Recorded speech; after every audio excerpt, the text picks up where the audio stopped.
الله ولي الذين آمنوا يخرجهم من الظلمات إلى النور والذين كفروا أولياؤهم الطاغوت يخرجونهم من النور إلى الظلمات.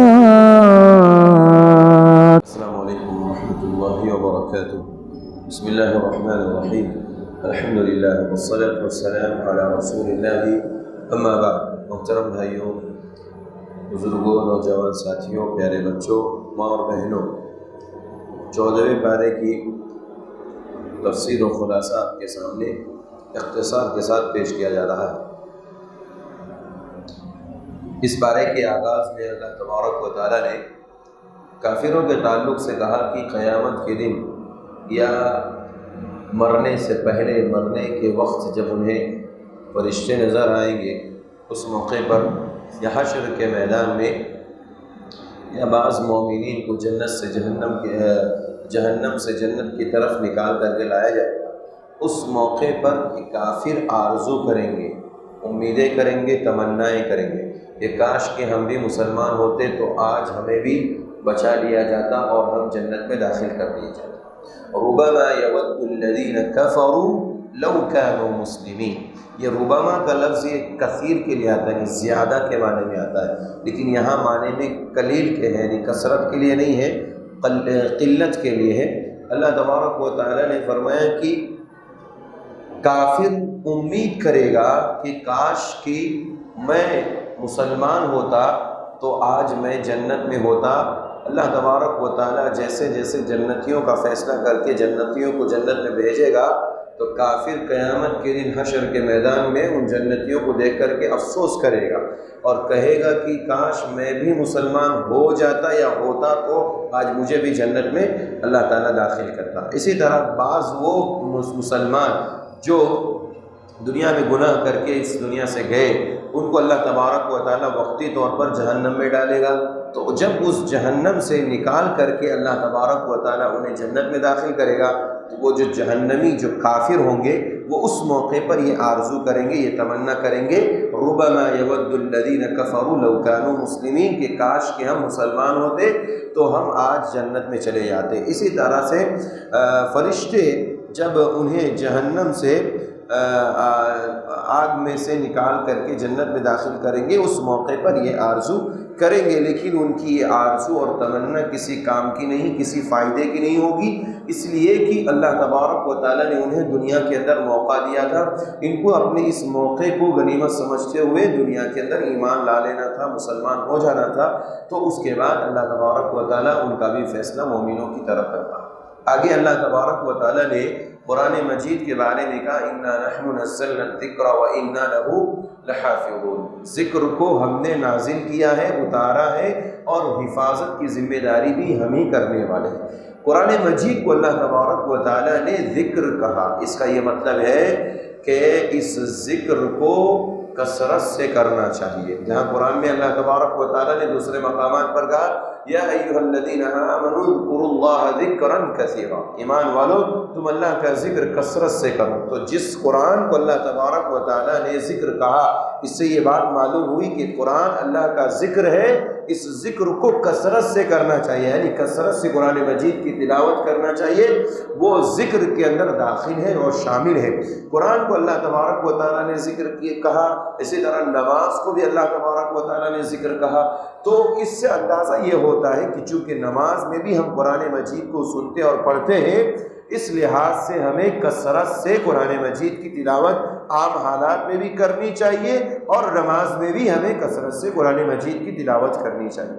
اب قرآن مجید کو اللہ تعالیٰ نے نازل کیا، یہ بات اللہ تعالیٰ نے خاص طور پر قرآن کے تعلق سے کیوں کہی کہ ہم نے اس کو نازل بھی کیا اور اس کی حفاظت کی ذمہ داری بھی ہمارے اوپر ہے. یہ بات اس لیے کی کہ یہ قرآن اللہ کا کلام ہے، اس کے اندر قیامت تک ایسا کوئی بھی مسئلہ پیش نہیں آنے والا ہے یعنی اس کے اندر نہ تو رد و بدل اور تغیر ہونے والا ہے، نہ زبر زیر کا فرق نظر آنے والا، نہ نقطے کا فرق آنے والا ہے۔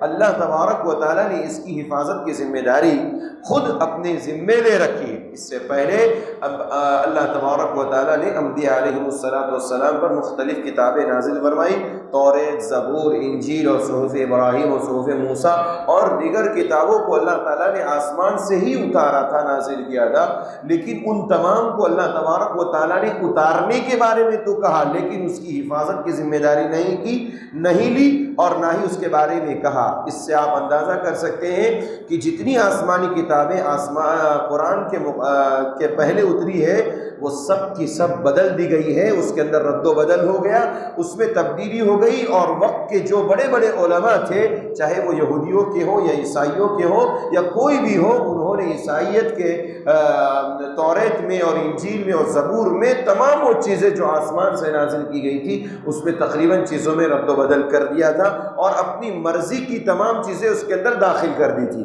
اس چیز سے بچانے کے لیے اللہ تبارک و تعالیٰ نے خاص ذمہ داری قرآن مجید کی لی کہ قرآن ہمارا کلام ہے، لہذا ہم نے اس کو نازل کیا ہے اور ہم ہی اس کی حفاظت کی ذمہ داری بھی لینے والے ہیں۔ اب یہ چیز واضح رہے کہ حفاظت کی ذمہ داری صرف قرآن مجید ہی کی نہیں ہے۔ مفسرین نے لکھا ہے کہ قرآن مجید کو سمجھنے کے لیے سیرت النبی کا جاننا ضروری ہے۔ پیارے نبی صلی اللہ علیہ وسلم کی سیرت اگر نہیں ہے تو قرآن کو ہم نہیں سمجھ سکتے، قرآن کے احکامات کو سیرت النبی سے سمجھا جائے گا۔ لہذا اللہ تبارک و تعالیٰ نے اس میں میسیج دیا ہے، یہ پیغام دیا ہے کہ جس طرح ہم قرآن مجید کے حرف بحرف کو، اس کے نقطے نقطے کو حفاظت کرنے والے ہیں، ایسے ہی پیارے نبی صلی اللہ علیہ وسلم کی ایک ایک سنت کو اور آپ کی ایک ایک احادیث کو ہم حفاظت کرنے والے ہیں، اور قیامت تک اس کے اندر کوئی رد و بدل نہیں کرے گا۔ اللہ اکبر۔ یہ پیغام اور میسیج ہے کہ جس طرح قرآن کی حفاظت ہے ویسے احادیث نبویہ اور سیرت النبی کی بھی حفاظت ہے، اور یہ چیز پہلے انبیاء کو حاصل نہیں تھی۔ آگے اللہ تبارک و تعالیٰ نے جہنم کے بارے میں کہا کہ جہنم کے 7 دروازے، جنت کے 8 دروازے ہم اور آپ جانتے ہیں، جہنم کے 7 دروازے ہیں اور وہ مقسوم ہیں، یعنی تقسیم کیے ہوئے ہیں، الگ الگ دروازے ہیں۔ ہر ایک جو بھی جیسا جرم کرنے والا گنہگار ہوگا، جہنم کے ان دروازوں سے ان کو بلایا جائے گا اور جہنم میں داخل کر دیا جائے گا۔ تو اللہ تبارک و تعالیٰ نے قرآن کی اس آیت کریمہ میں کہ وَإِنَّ جَهَنَّمَ لَمَوْعِدُهُمْ أَجْمَعِينَ، اللہ نے کہا جو شیطان کی، اس سے پہلے شیطان کا تذکرہ ہوا ہے، شیطان کی پیروی کرے گا ان کا ٹھکانہ جہنم ہے، اور لَهَا 7 أَبْوَابٍ، جہنم کے 7 دروازے ہیں۔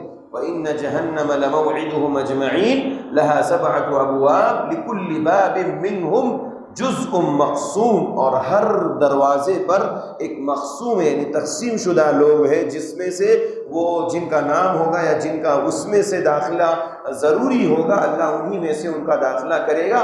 گویا کہ 7 دروازوں سے ہی جہنمی لوگ جنت میں داخل ہوں گے، اور جیسا کہ حدیث کے اندر آتا ہے کہ اللہ کے نبی صلی اللہ علیہ وسلم نے فرمایا جنت کے 8 دروازے ہیں۔ تو دنیا میں ایک ہی شخص ایسا تھا جن کو جنت کے 8 دروازوں سے بلایا جائے گا، وہ ہے حضرت ابو بکر صدیق رضی اللہ عنہ، جن کی یہ خوبی تھی۔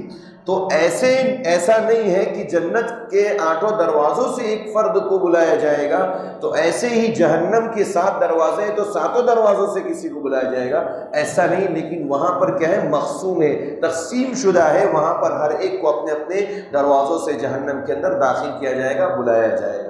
تو یہ فرق ہے جنت اور جہنم، اور جنت اور جہنم کے دروازوں کے تعلق سے احادیث میں اور قرآن و سنت کے اندر یہ چیزیں موجود ہیں اور ذکر کی گئی ہیں۔ اسی سورۃ الحجر کے اندر اللہ تبارک و تعالیٰ نے ایک آیت کریمہ پیش فرمائی۔ اللہ نے کہا وَلَقَدْ آتَيْنَاكَ سَبْعًا مِنَ الْمَثَانِ وَالْقُرْآنِ الْعَظِيمِ، اللہ نے کہا ہم نے آپ کو 7 مثانی عطا فرمائی اور قرآن عظیم۔ 7 مثانی سے مراد سب مانے 7 اور مثانی مانے بار بار دہرائی جانے والی۔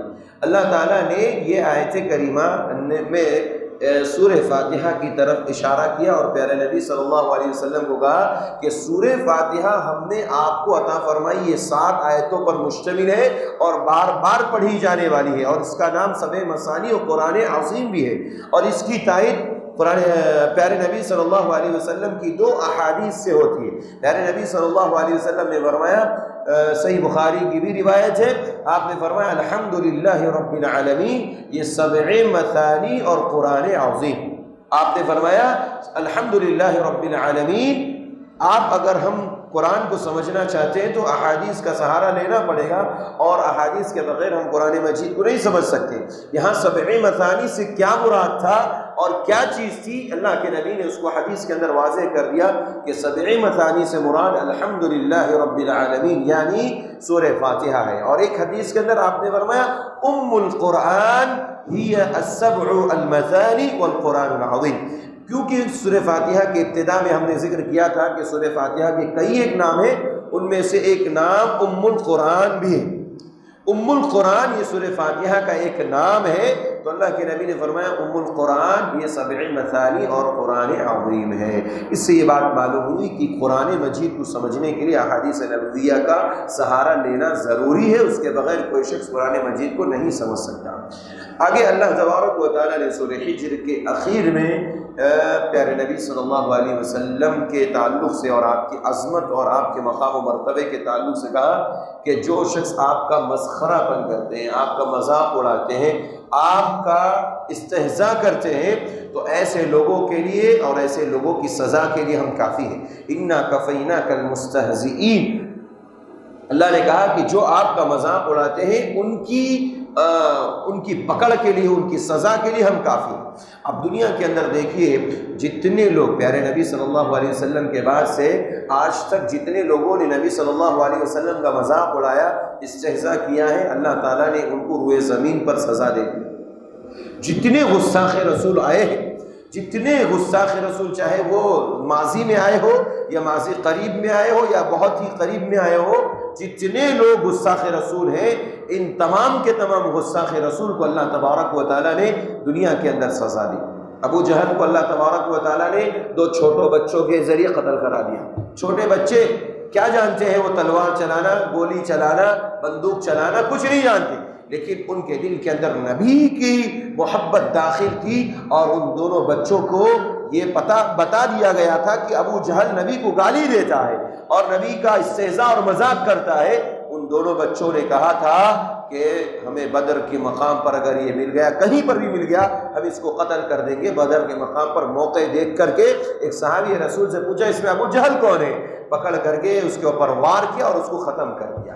تو ہر دور میں اللہ تبارک و تعالیٰ نے ایسے لوگوں کو دنیا میں سزا دی، اور یہ کتنی ذلت اور رسوائی کی بات ہے، اپنے آپ کو ابو جہل فرعون کہنے والا، اپنے آپ کو سردار کہنے والا 2 چھوٹے بچوں کے ہاتھوں مارا جائے، تو یہ بہت ہی ذلت اور رسوائی کی بات ہے۔ بہرحال اللہ تبارک و تعالیٰ نے ہر دور کے اندر جتنے بھی گستاخ رسول ہوئے، اللہ تعالیٰ نے ایسے لوگوں کی زبردست پکڑ کی ہے اور دنیا میں سزا دی۔ ابھی ماضی قریب میں ہی کسی ملک کے اندر، غالباً یورپی کنٹریوں میں، کسی نے مذاق اڑایا تھا، نبی صلی اللہ علیہ وسلم کا استہزاء کیا تھا۔ ایسے شخص کی سزا اتنی خطرناک ہوئی، یا تو غالباً ایکسیڈنٹ ہوا اس کا، یا پھر وہ جل کر کے راکھ ہو گیا۔ تو اللہ تبارک و تعالیٰ ایسے لوگوں کو کبھی دنیا میں چھوڑتا نہیں ہے، ان کی سزا ضرور پکی ہے دنیا کے اندر۔ اس لیے پیارے نبی کا احترام کرنا چاہیے، اور نبی صلی اللہ علیہ وسلم کا مقام و مرتبہ ہر مسلمان کے دل کے اندر ہونا چاہیے۔ سورہ حجر کی آخری آیت میں اللہ تبارک و تعالیٰ نے پیارے نبی صلی اللہ علیہ وسلم کو تسلی دیتے ہوئے کہا کہ یہ دنیا کے اندر کافر اور مشرک آپ کو ستاتے ہیں، آپ کو پریشان کرتے ہیں، لہذا آپ ان کی باتوں میں آ کر کے اپنے آپ کو رنجیدہ نہ کریں، اپنے آپ کو تکلیف میں مبتلا نہ کریں، بلکہ کیا کریں؟ وَاعْبُدْ رَبَّكَ حَتَّى يَأْتِيَكَ الْيَقِينُ۔ پیارے نبی صلی اللہ علیہ وسلم سے کہا گیا کہ آپ سجدے کریں، نماز پڑھیے، یہاں تک کہ آپ کے پاس موت آ جائے۔ معلوم یہ ہوا عبادت کا جو وقت ہے وہ خاص وقت صرف رمضان کا مہینہ نہیں کہ رمضان میں عبادت کر لی، سال بھر ایسے گھومتے رہے، نہیں، یا پھر حج کے موسم میں عبادت کر لی، اس کے بعد اس کے علاوہ عبادت نہ کی، ایسا نہیں ہے، بلکہ عبادت کا وقت موت تک ہے۔ پیارے نبی صلی اللہ علیہ وسلم کو یہ بات کہی جا رہی ہے، جبکہ آپ تو عبادت میں اعلیٰ درجے پر فائق تھے، اعلیٰ درجے پر اعلیٰ مقام پر تھے، لیکن اس کے باوجود آپ کو کہہ کر کے یہ پوری امت کو میسج دیا جا رہا ہے کہ زندگی میں عبادت ایک خاص وقت کے لیے نہیں ہونی چاہیے بلکہ آخری پڑاؤ تک ہونا چاہیے، موت تک ہونا چاہیے۔ وَاعْبُدْ رَبَّكَ حَتَّى يَأْتِيَكَ الْيَقِينُ، یہاں یقین سے مراد موت ہے۔ تسلی دی جا رہی ہے کہ کافروں کی باتوں میں آنے کی ضرورت نہیں، آپ اپنی عبادت میں مشغول رہیے۔ اس سے ایک مسئلہ یہ بھی معلوم ہوا کہ دنیا میں اگر ہمیں اور آپ کو کوئی ستا رہا ہو، کوئی پریشان کر رہا ہو، کافر کی طرف سے ستایا جا رہا ہو، مسلمانوں کو تکلیفیں دی جا رہی ہو، تو مسلمانوں کو بکثرت عبادت کرنی چاہیے اور اپنا زیادہ وقت اللہ کی عبادت میں گزارنا چاہیے۔ اس سے معاملات حل ہوتے ہیں۔ پیارے نبی صلی اللہ علیہ وسلم پر جب کوئی مصیبت اور تکلیف آتی تو آپ نماز کا سہارا لیتے، اور نماز سے بڑھ کر کوئی عبادت نہیں ہے۔ لہذا ہمیں اس موقع پر جبکہ حالات ملک کے بہت ہی سنگین ہوتے جا رہے ہیں اور حالات دن بدن بگڑتے جا رہے ہیں، ایسے میں ہم مسلمانوں کو اللہ تبارک و تعالیٰ کی بکثرت عبادت کرنی چاہیے اور اپنا زیادہ سے زیادہ وقت اللہ کی عبادت میں گزارنا چاہیے۔ یہ آیت کریمہ کا اہم پیغام ہے۔ اس کے بعد سورہ نحل شروع ہو رہی ہے۔ سورہ نحل کہتے ہیں شہد کی مکھی کو۔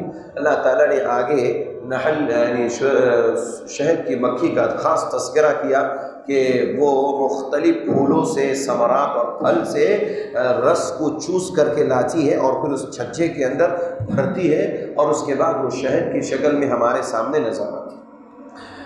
اللہ تبارک و تعالیٰ نے اس سورت کے اندر ایک مقام پر فرمایا کہ جو اس سے پہلے، نبی سے پہلے جتنے انبیاء اور رسول کو بھیجا گیا، اللہ تعالیٰ نے بھیجا ہے، ان کو اللہ نے بے بنیاد اور بے مقصد نہیں بھیجا۔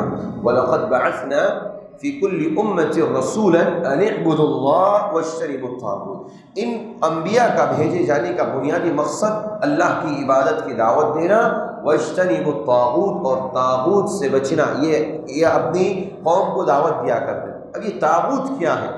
طواغیت ہم اور آپ دنیا کے اندر دیکھتے ہیں، اور عام طور پر ہم جس کو سمجھتے ہیں یا تو مورتی کو، یا پھر جو ہے قبر پرستی کو، یا پھر جو ہے جو لوگ پتھروں کو پوجتے ہیں اس کو، یا درختوں کو جو لوگ پوجتے ہیں ان کو ہم طواغیت میں شمار کرتے ہیں۔ حالانکہ طواغیت کی تعریف امام ابن قیم تیمیہ رحمہ اللہ نے بہت ہی پیاری انداز میں ذکر فرمائی۔ انہوں نے کہا کہ ہر وہ چیز جس کی اللہ کے علاوہ عبادت کی جائے طاغوت ہے۔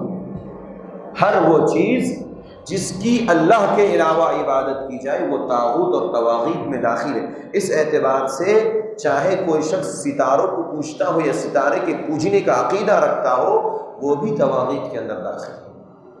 اسی طرح سے کوئی شخص ایسا ہے جو جادوگر اور جادوگر کی باتوں پر ایمان اور یقین رکھتا ہے، تو ایسی صورت میں وہ جادوگر کو طاغوت سمجھتا ہے اور اس کی پوجا کرتا ہے۔ اس اعتبار سے وہ بھی اس کے اندر طواغیت کے اندر داخل۔ اسی طرح سے پتھروں کے سامنے جھکنا اور اس کے بعد قبروں کا طواف کرنا اور یہ سمجھنا کہ اس کے اندر جو مدفون شخص ہے یا جو بھی ہے یہ کسی بھی چیز کا مالک ہے اور یہ نفع نقصان کا مالک ہے، اس بات کا عقیدہ رکھنا یہ بھی طواغیت کے اندر داخل ہے۔ تو انبیاء علیہ السلام کے بھیجے جانے کا دو بنیادی مقصد، ایک اللہ کی طرف بلانا، دعوت دینا کہ اللہ کی عبادت کرو، اور طواغیت کا انکار کرو۔ اس سے یہ بات معلوم ہوئی کہ اگر کوئی شخص دنیا میں صرف یہ کہے کہ میں تو اللہ کو مانتا ہوں، باقی مجھے دوسری چیز کرنے کی ضرورت نہیں، کافر کہتا ہے نا سب کا رب کون ہے؟ ایک۔ سب کا مالک ایک، سب کا مالک ہے، تو سب کا مالک ایک کہہ دینے سے وہ مسلمان نہیں ہو جاتا، اس کی نجات کے لیے کافی نہیں، بلکہ جہاں اس بات کرنا ہے وہاں اس کی نفی بھی کرنی ہے، یعنی اسے توحید کو جہاں ماننا ہے وہاں طواغیت کا انکار بھی کرنا ہے۔ ایک کافر اور ایک مشرک اللہ تبارک و تعالیٰ کو یہ کہہ کر کے تو مانتا ہے کہ سب کا مالک ایک ہے، سب کا مالک ایک ہے کہہ کر تو مانتا ہے، لیکن جب بات عبادت اور پوجا کی آتی ہے تو وہاں پر وہ طواغیت کی پوجا کرتا ہے۔ اور انبیاء کا مشن دونوں چیزوں کو تھا کہ توحید کی دعوت دینا اور طواغیت کا انکار کرنا، اور ہماری بھی دعوت کا مشن یہی رہنا چاہیے، یہی ٹارگٹ رہنا چاہیے کہ ہم توحید کی بھی دعوت دیں اور اس کے ساتھ ساتھ طواغیت سے بھی لوگوں کو روکیں۔ اس کے بعد اللہ تبارک و تعالیٰ نے آگے انبیاء علیہ السلام کی بعثت کے بارے میں کہا، وَلَقَدْ أَرْسَلْنَا مِن قَبْلِكَ رُسُلًا۔ اللہ نے کہا کہ آپ سے پہلے کئی ایک رسول رجالاً آدمیوں کی شکل میں بھیجا، مردوں میں کوئی نبی نہیں ہوئے۔ اس کے بعد اس آیت کریمہ کو ذکر کرنے کے بعد اللہ تبارک و تعالیٰ نے ایک مسئلے کی وضاحت کی، فَاسْأَلُوا أَهْلَ الذِّكْرِ إِن كُنتُمْ لَا تَعْلَمُونَ۔ اللہ ذکر کر رہا ہے کہ آپ سے پہلے رسول بھیجے گئے انسان کی شکل میں، مردوں کی شکل میں، اور اس کے بعد اللہ کہتا ہے فَاسْأَلُوا أَهْلَ الذِّكْرِ إِن كُنتُمْ لَا تَعْلَمُونَ۔ ان دونوں آیتوں کے دونوں ٹکڑوں میں ربط کیا ہے، جوڑ کیا ہے؟ جوڑ یہ ہے کہ جس طرح انبیاء آئے اپنی قوم کو، لوگوں کو رہنمائی کرتے تھے اور ان کے معاملے اور مسائل کو حل کرتے تھے، انبیاء جب تک موجود تھے۔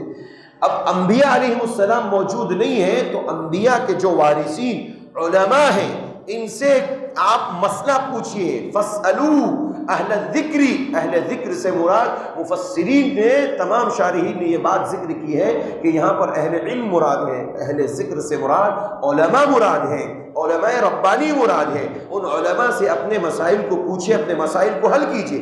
اور یہاں پر علماء کی فضیلت ہے کہ اللہ تبارک و تعالیٰ نے ان کا تذکرہ انبیاء کے ساتھ ذکر کیا، سبحان اللہ۔ یہاں علماء کا بہت اونچا مقام ذکر کیا جا رہا ہے، اس سے اہل علم کی قدر کرنی چاہیے، ان کا مقام و مرتبہ سمجھنا چاہیے کہ انبیاء نے، انبیاء علیہ السلام کے تذکرے کے معنی بعد علماء کا ذکر کرنا، اہل ذکر اور اہل علم کا تذکرہ کرنا کہ ان سے اپنے مسائل کو پوچھو، یہ علماء کی سب سے بڑی فضیلت ہے۔ اور میں سمجھتا ہوں اس سے بڑی فضیلت اور کہیں آپ کو احادیث اور قرآن کی دوسری آیتوں میں نہیں ملتی، بہت بڑی فضیلت ہے۔ لہذا اپنے جو بھی مسائل ہو اپنے اہل علم سے پوچھئے، رجوع کریے۔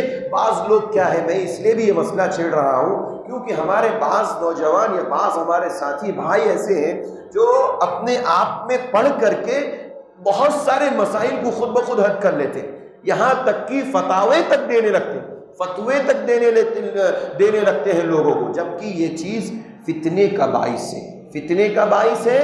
دوسری چیز ایک بات اور بتا دوں میں، قرب قیامت کی نشانیوں میں سے کہ ہر ایرو گھیرو انسان فتویٰ ظاہر کرے گا، فتویٰ دے گا لوگوں کو، جاہل کو لوگ اپنا سربراہ بنائیں گے اور اس کے بعد وہ خود لوگ اس سے فتویٰ پوچھیں گے اور وہ فتویٰ دے گا، علماء تک پہنچنے نہیں دیا جائے گا۔ آج مسئلہ ذرا ایسا ہی ہے، دو چار لوگ بیٹھے ہوں، علماء بھی بیٹھے ہوں، تو آپ دیکھیے کہ کوئی شخص پوچھنے آئے تو وہ 4-5 لوگ ہی حل کر کے مسئلہ بھیج دیتے، علماء تک پہنچنے نہیں دیتے، جو کہ یہ غلط بات ہے، یہ علماء کی توہین ہے، ناقدری ہے۔ میں اس لیے بیان کر رہا ہوں کیونکہ اس کی وجہ سے بہت بگاڑ پیدا ہوتا جا رہا ہے امت میں۔ لہذا اگر آپ کو اس مسئلے کا علم بھی ہے اور علماء موجود ہوں، اس کے باوجود آپ نہ بتا کر کے آپ علماء کی طرف ریفر کر دیجئے اور بتا دیجئے کہ اہل علم موجود ہے، ہمارے علماء موجود ہیں، ان سے آپ رابطہ کر لیجئے، ان سے پوچھ لیجئے۔ یہ عزت بھی ہے، ان کی احترام بھی ہے، اور قرآن کی اس آیت کریمہ کا اہم پیغام بھی یہی ہے کہ علماء سے علم پوچھا جائے، سوال پوچھا جائے۔ آگے بتایا جا رہا ہے کہ اخلاص کی ایک مثال دی جا رہی ہے۔ ہم عام طور پہ کہتے ہیں دیکھو اخلاص سے یہ کام کرو، اخلاص سے یہ کام کرو، نماز پڑھو تو اخلاص سے پڑھو، عبادت کرو تو اخلاص سے کرو، اپنی زندگی میں اخلاص پیدا کرو، مخلص بنو۔ کیا مطلب ہے؟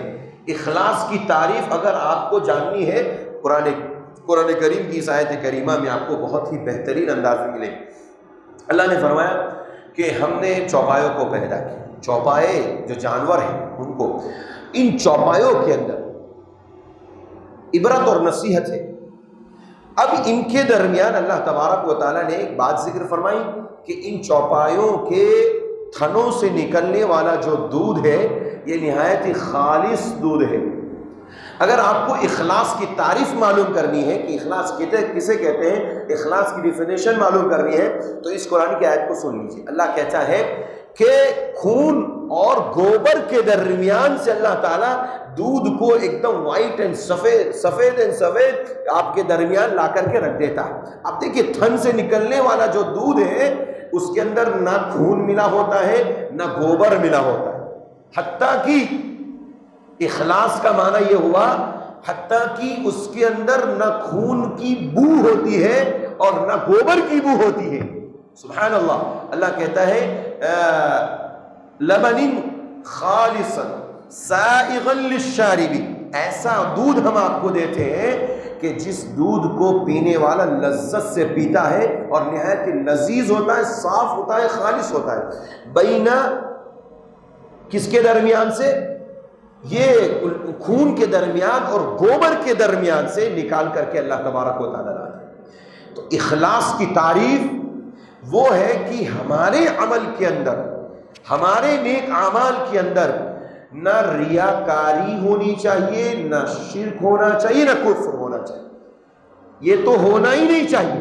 اس کے علاوہ نہ ریاکاری کی بو آنی چاہیے، نہ کفر، نہ شرک، نہ کسی اور چیز کی بو آنی چاہیے، تب جا کر کے وہ عمل ہمارا خالص کہلائے گا اور ہم اپنے عمل میں مخلص کہلائیں گے۔ جیسے دودھ کے اندر نہ خون کی آمیزش ہے، نہ ملاوٹ ہے، نہ گوبر کی ملاوٹ ہے، نہ خون اور گوبر کی بو کی ملاوٹ ہے، ایسے ہی ہمارا عمل بالکل خالص ہونا چاہیے، اور اللہ ایسا ہی عمل ہم سے چاہتا ہے، ہم سے مطلوب ہے، اللہ تعالیٰ کو عمل ایسا ہی مطلوب ہے کہ جو ہمارا بالکل خالص ہو۔ اگر ایسا عمل نہیں ہے تو پھر اللہ تبارک و تعالیٰ کے یہاں اسی حساب سے بندے کو ثواب ملتا ہے۔ جتنی زیادہ ریاکاری اور دکھاوا اور اخلاص کی کمی ہوگی، انسان کو اسی حساب سے اس کا ثواب اور اجر ملے گا۔ اور اس چیز کی سب سے زیادہ آج ہمارے سماج کے اندر، دنیا میں کمی ہے اخلاص کی، کہ ہمارا عمل بالکل خالص ہونا چاہیے۔ آگے یہ بتایا جا رہا ہے کہ اگر کوئی شخص دنیا کے اندر نہایت و اطمینان اور سکون اور حیات طیبہ، پاکیزہ زندگی گزارنا چاہتا ہے، اسے چند باتیں اپنی زندگی میں کرنا چاہیے اور چند باتوں پر عمل کرنا چاہیے۔ اللہ نے فرمایا من عمل صالحا من ذکر او انثى وهو مؤمن فلنحيينه حیاتا طیبہ۔ اللہ نے کہا جو ایمان لائے اور عمل صالح، من عمل صالحا من ذکر او انثى وهو مؤمن، ایمان کی حالت میں جو نیک اعمال کرتے ہیں، چاہے وہ مرد ہو یا عورت ہو، کوئی بھی ہو، ایمان کے ساتھ عمل صالح کرنے والے شخص کے بارے میں اللہ نے یہ گارنٹی دی ہے، فَلَنُحْيِيَنَّهُ حَيَاةً طَيِّبَةً، اس کی زندگی میں ہم پاکیزگی عطا کر دیں گے، اس کی زندگی کو ہم پاک و صاف کر دیں گے۔ مفسرین نے حیات طیبہ کے کئی ایک معنی ذکر کیے۔ ایک معنی تو یہ ذکر کیا کہ اس کی زندگی میں کبھی ٹینشن نہیں آئے گا، کبھی پریشانی نہیں آئے گی، کبھی اس کی زندگی میں الجھنیں نہیں آئے گی۔ اگر ہماری زندگیوں سے الجھنوں کو ختم کرنا ہے، ٹینشن کو ختم کرنا ہے، پریشانیوں کو ختم کرنا ہے، تو اللہ نے کہا ایمان کے ساتھ عمل صالح کیا جائے۔ آپ سوال کر سکتے ہیں پھر نبی صلی اللہ علیہ وسلم کے زمانے میں آپ کے اور آپ کے صحابہ پر ٹینشن اور پریشانی اور مصیبت اور آزمائش، تو آزمائش کا آنا یہ ایک مومن کے لیے بڑی فضیلت کی بات ہے۔ مومن کو اللہ تبارک و تعالیٰ جانچ کر کے، اس کو پرکھ کر کے، اس کا ایگزام اور امتحان لے کر کے اسے اعلیٰ درجے تک پہنچاتا ہے۔ تو مومن کے ساتھ اگر ایسی چیز ہو رہی ہے، اس کا ایگزام اور امتحان لیا جا رہا ہے، تو اللہ اس کے درجے کو بلند کرنا چاہتا ہے۔ اور ہماری لائف اور زندگی میں اگر الجھنیں ہیں، تکلیفیں ہیں، مصیبتیں ہیں، اور ہماری زندگی میں سکون نہیں ہے، لانا چاہتے ہیں سکون، تو قرآن کی اس آیت پر عمل کیجئے، ایمان کے ساتھ عمل صالح کو کنٹینیو کیجئے، انشاءاللہ زندگی میں اطمینان اور سکون حاصل ہوگا۔ اسی طرح حیات طیبہ سے یہ دنیا کے اندر اللہ تبارک و تعالیٰ نے دینے کا وعدہ کیا ہے، اس کی زندگی پرسکون، اطمینان اور نہایت ہی آسانی اور راحت والی زندگی ہوئی۔ لیکن اس کے برعکس یہ تو دنیا کا معاملہ تھا، آخرت میں کیا ملے گا؟ وَلَنَجْزِيَنَّهُمْ أَجْرَهُمْ بِأَحْسَنِ مَا كَانُوا يَعْمَلُونَ، بہترین اعمال کرنے والوں کے لیے آخرت میں اللہ تبارک و تعالیٰ نے بہترین ایسے لوگوں کے لیے اجر و ثواب رکھا ہے، جنت کی شکل میں، اسی طرح سے جنت کی نعمتوں کی شکل میں، اللہ تبارک و تعالیٰ کے دیدار کی شکل میں اللہ تبارک و تعالیٰ نے بہت ساری نعمتیں ایسے لوگوں کے لیے رکھی ہے جو دنیا کے اندر ایمان کے ساتھ عمل صالح کرتے ہیں۔ میرے بھائیوں، ایمان اور عمل صالح کا لفظ جب بولا جائے تو یہ سمجھ لیجئے کہ اسلام کے تمام احکام کو شامل ہے، اور اوامر اور نواہی تمام کو شامل ہے۔ کوئی یہ نہ سوچے کہ عمل صالح میں خالی نماز پڑھتے رہو سکون مل جائے گا، نہیں، اس کے علاوہ تمام عبادات، تمام نیک اعمال اس کے اندر داخل ہے۔ اعمال صالحہ کے اندر اوامر بھی ہے اور نواہی بھی ہے، یعنی جس چیز کے کرنے کا حکم دیا گیا ہے وہ بھی داخل ہے، اور نواہی کا مطلب جس سے روکا گیا ہے ان کو چھوڑنا بھی ضروری ہے۔ اگر ایک انسان نماز پڑھتا ہے، عبادات کرتا ہے، اس کے علاوہ باہر نکل کے گالی بھی دیتا ہے، جھوٹ بھی بولتا ہے، دھوکے بھی دیتا ہے، گالی گلوچ کرتا ہے، کسی کا قتل کرتا ہے، کسی کو مارتا ہے، چوری کرتا ہے، ڈکیتی کرتا ہے، سارے گناہ کرتا ہے، اس کے بعد عمل صالح بھی کرتا ہے، تو اس کی زندگی میں سکون نہیں آ سکتا۔ اس آیت کریمہ کا مفہوم ہے اگر سکون لانا چاہتے ہیں تو ایسی صورت میں ایمان کے ساتھ عمل صالح کرے. عمل صالح میں اوامر بھی اور نواہی کا بھی اہتمام کرنا ہے. یہ دونوں چیزیں جاننا بہت ضروری تھی جو میں نے آپ کے سامنے رکھی. اس کے بعد اللہ تبارک و تعالیٰ نے ذکر فرمایا کہ ابراہیم علیہ السلام اس دنیا کے اندر جب نبی اور رسول بنائے گئے اور دعوت و تبلیغ کا انہوں نے سلسلہ جاری کیا تو پوری دنیا کے اندر ان کا کوئی ماننے والا نہیں تھا. تو اللہ تبارک و تعالیٰ نے کہا کہ ایک موحد روئے زمین کا ایک امت کی شکل ہوتا ہے. ان ابراہیم کان امۃ واحدہ. ایک ابراہیم علیہ السلام تن تنہا ہے, موحد ہے. ان کو تن تنہا ایک انسان کو اللہ تعالیٰ نے موحد اور امت قرار دیا. حالانکہ امت کا لفظ جو ہے ایک بڑی اور کثیر تعداد پر ہوتا ہے. پیارے نبی صلی اللہ علیہ وسلم کی امت کا آغاز کہاں سے ہوتا ہے؟ جی کہاں سے ہوتا ہے؟ حضرت ابو بکر صدیق رضی اللہ عنہ سے آغاز ہوتا ہے اور انتہا قیامت تک آنے والا ہر وہ شخص جو آخری ہو, مسلمان ہو اور نبی کا امتی ہو, وہ اس نبی کی امت میں داخل ہے. کافر مشرک نبی کی امت میں داخل نہیں. اس بات کو یاد رکھیں, نبی کی امت میں مومنین اور امت محمدیہ میں نبی صلی اللہ علیہ وسلم کی اتباع کرنے والے, پیروی کرنے والے لوگ داخل ہیں. ابراہیم علیہ السلام کو اکیلی امت کیوں کہا اللہ تبارک و تعالیٰ نے؟ اس لیے کہ ابراہیم علیہ السلام اس ملک کے اندر تن تنہا اکیلے موحد تھے. اس اعتبار سے اگر کوئی بھی دنیا کے اندر کسی بھی خطے میں اگر تنہا موحد ہے تو وہ امت کے برابر ہے, وہ اکیلا ایک امت کے برابر ہے. اب اس اعتبار سے اس کے اوپر احکام بھی ایک امت کے لاگو ہوں گے. مثال کے طور پہ ایک انسان تن تنہا کسی ایسے علاقے میں رہتا ہے جہاں کافر ہے, مشرک ہے اور پورا شرک کا اڈا ہے, تن تنہا ہے, اس علاقے میں اکیلا رہتا ہے, تو وہ اکیلا موحد شخص امت ہے. اس اعتبار سے اگر مسجد اس سے کافی دور ہے, وہ مسجد کو نہیں پہنچ پا رہا ہے, تو تن تنہا اگر وہ نماز پڑھے گا تو اس کی نماز, اکیلے کی نماز اللہ کی بارگاہ میں قبول ہوگی اور اس کو وہ ثواب ملے گا جو جماعت کے ساتھ انسان نماز ادا کرے.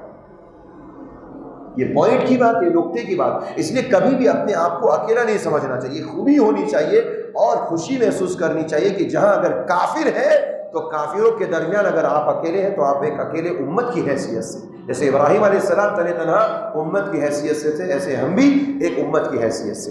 اگر دنیا کے اندر کسی کو کفر کی بنیاد پر یا کافر حکومت ہو اور وہاں پر انسان کو مجبور کیا جائے کفریہ کلمات کہنے پر, اور انسان دل میں اس کو نفرت کرتا ہے, ناپسند کرتا ہے اس کفریہ کلمات کو, شرکیہ کلمات کو, لیکن چونکہ وہاں اس کو اپنی جان بچانا ہے, تو اسلام نے کہا اگر آپ کو جان بچانا ہو اور کفریہ کلمات سے زبان سے کہنا ہو اور دل میں کفر کو ناپسند کرتے ہو, تو ایسی صورت میں ایسے لوگوں کے لیے جائز ہے. قرآن کی ایسی سورہ نحل کی آیت میں اللہ تبارک و تعالیٰ نے کہا کہ مطمئن بالایمان, اگر کوئی شخص ایمان پر مطمئن ہے, اس کا دل ایمان پر بالکل مطمئن ہے اور اس کے بعد اس کو ستایا جا رہا ہے, کہیں پر تکلیف دی جا رہی, مارا جا رہا ہے اور کہا جا رہا ہے کہ فلاں کا نام لو, فلاں کا نام لو, فلاں معبود کا فلاں کا نام لو, اور اس کے بعد اس کو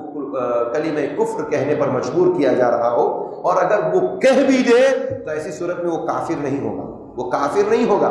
آج کل ہمارے اس ملک کے اندر یہ معاملہ بہت زیادہ ہے, مسلمانوں کو ستایا جا رہا ہے. اس مسئلے کو یہاں پر یاد رکھ لیجئے کہ جب کبھی اس طرح کی بات آئے, دیکھیں اعلیٰ درجے کا ایمان یہ ہے کہ جہاد سے اور لڑ کر کے مر جاؤں گا, شہید ہو جاؤں گا اور لوگوں کی تمام چیزوں کو میں برداشت کر لوں گا لیکن کفریہ کلمات نہیں کہوں گا. یہ اعلیٰ درجے کا ایمان ہے انسان کا. لیکن اگر کوئی شخص اپنی جان بچانا چاہتا ہے اور اس کی بنیاد پر دنیا میں بہت سارے خیر کو عام کرنا چاہتا ہے اور اس کا دل ایمان پر مطمئن ہے, اور ایسی صورت میں اگر جان بچانے کے لیے زبان سے کلمہ ایسا کفریہ کلمہ کہہ دیتا ہے, تو ایسی صورت میں وہ آدمی کافر نہیں ہوگا, دوبارہ اسے کلمہ پڑھنے کی بھی ضرورت ہے.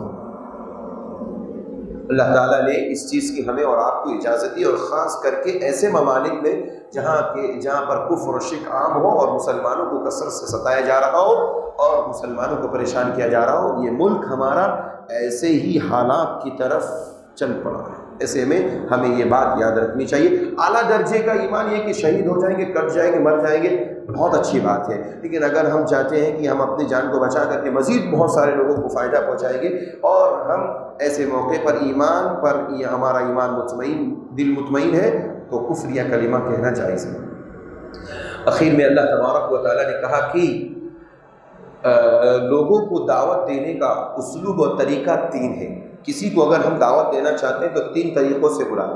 ادعو الی سبیل ربک بالحکمۃ والموعظۃ الحسنۃ وجادلہم باللتی ہی احسن۔ 3 طریقوں سے آپ لوگوں کو اپنی طرف بلا سکتے ہیں، اسلام کی طرف بلا سکتے ہیں، قرآن و سنت کی دعوت دے سکتے ہیں۔ پہلا طریقہ ادعو، اللہ نے پیارے نبی صلی اللہ علیہ وسلم کو مخاطب کرتے ہوئے کہا آپ بلائیے الی سبیل ربک، آپ کے رب کے راستے کی طرف۔ کیسے بلائیے؟ بالحکمہ، حکمت سے بلائیے۔ حکمت کس چیز کا نام ہے؟ حکمت کس چیز کا نام ہے؟ اب اس بات کو بھی یاد رکھنا ضروری ہے۔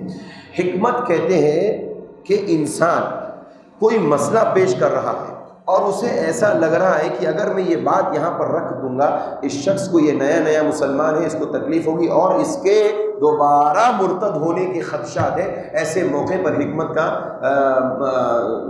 ذریعہ اپناتے ہوئے اس کے سامنے دعوت و تبلیغ کا معاملہ رکھیں۔ حکمت یہ نہیں ہے کہ تمہاری ساری شرک اور کفر کی باتیں بھی ٹھیک ہے اور ہمارا اسلام بھی ٹھیک ہے، نہیں، اس کو حکمت نہیں کہیں گے۔